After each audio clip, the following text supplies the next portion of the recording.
सांगाल petrol diesel 3 रुपयांनी वाढलाय, किती परिणाम होईल याचा मिडल क्लासवर? परिणाम नक्कीच होईल ना. म्हणजे दोन्ही बाजूने सरकारने केलंय. लक्षात युद्धाचं परिस्थिती असल्यामुळे जे महाग झालंय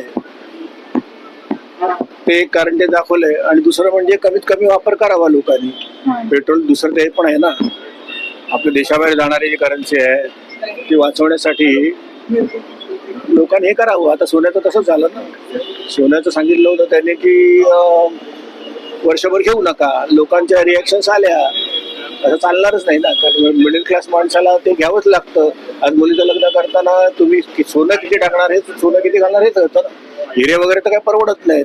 चांदीचे भाव सुद्धा आता जवळजवळ सोन्या एवढेच व्हायला आले.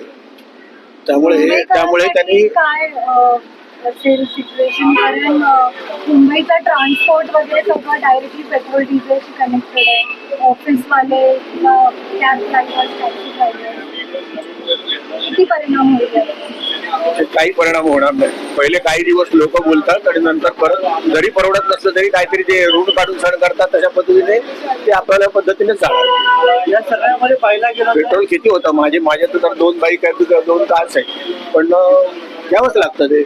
एकदा घेतली गाडी किती मेंटेन करायला सुद्धा पेट्रोल लागतं ना, चार्जिंग करायला सुद्धा. बॅटरी अगदी नाही जरी वापरलं त्यांच्या आव्हानानुसार, कमीत कमी वापर केला तरी शेवटी ते चालू स्थितीत तर राहिली पाहिजे. वर्किंग कंडिशन सुरू झालं त्याच्या 1 दिवसाआधी पंतप्रधान गेले होते इस्रायलला. तेव्हा म्हणाले होते की भारत इस्रायल सोबत आहे. याकडे आपण कसं बघता? आणि एकंदरीत युद्ध थांबवण्याच्या ऐवजी आपण उपयोग, भारत पुढे नाही आला युद्ध थांबवायला, याकडे कसं बघता? सावध भूमिका म्हणता येईल.